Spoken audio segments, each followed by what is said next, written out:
Welcome to the March 2024 edition of Upfront and REAL, brought to you by Ohio Cooperative Living Magazine and Ohio's Electric Cooperatives. I'm Karen Whitney, Director of Communications for OEC, and as usual, with us today is our President and CEO, Pat O'Loughlin. Hi, Karen. How are you? Good. In our March issue, we've got a really expert industry person writing an article for us, Neva Espinoza of EPRI, that's the Electric Power Research Institute, of which you have been on the board of this group for 4 years. And I'm going to say, because I don't have this memorized in my head, but what they do is research ways to maybe someday be carbon-free in our industry. And then how do we get there? Is that an accurate? That's one of the things they're working on, sure. They are the research institute for basically the electric utility industry around the world. And one of the key things that they're working on today, though, is how do we decarbonize our electric system in a way that's safe, reliable, and affordable for people. And so Neva writes about 4 things really that you guys have been focusing on, so folks can read that in the magazine. But I wanted to get your perspective from sitting on the board and being in these discussions on those 4 points.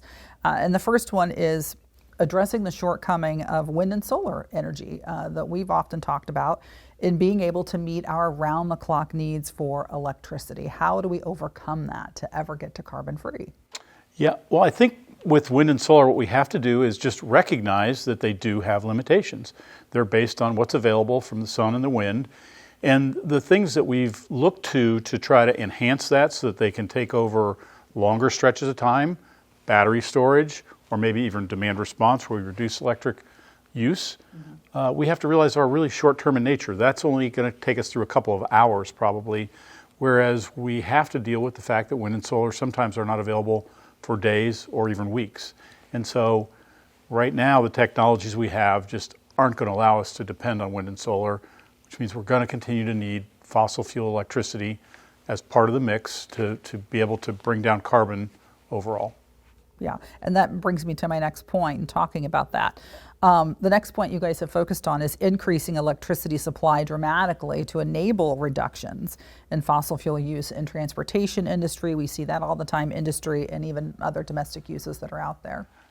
Pretty much all of the experts that have looked at how can we significantly bring down carbon emissions across our entire economy have come to the same conclusion, that it's going to require us to increase pretty dramatically electricity use to replace fossil fuels in things like transportation, industry, home, and business use. So that's something that we just have to recognize that's the pathway that we have.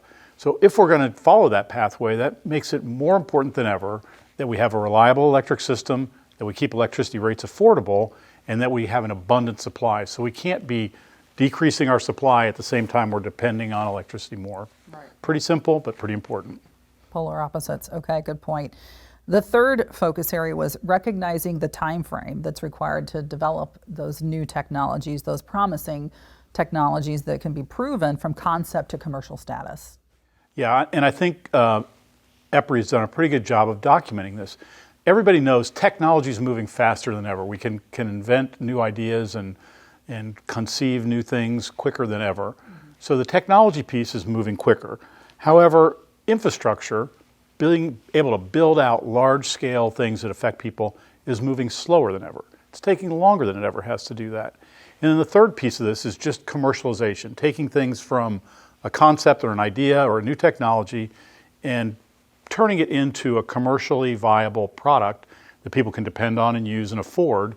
That really hasn't changed very much. That takes time and testing and money to do that.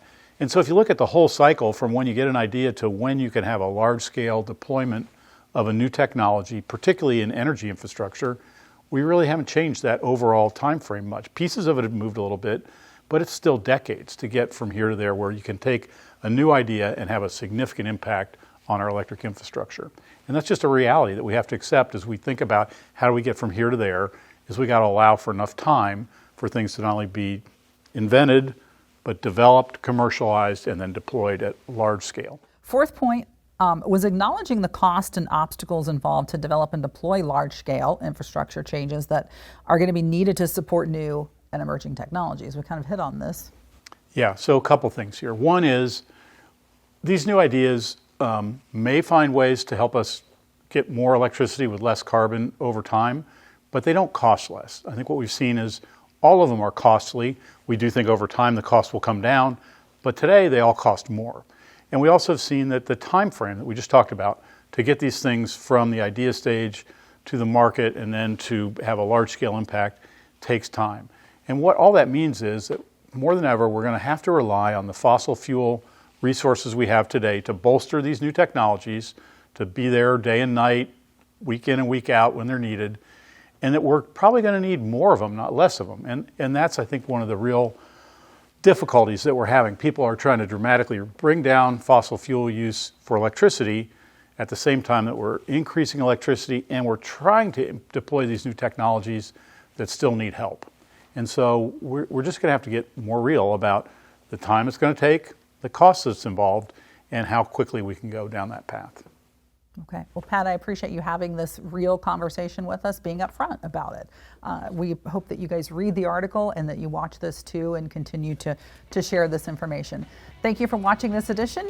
Have a great day.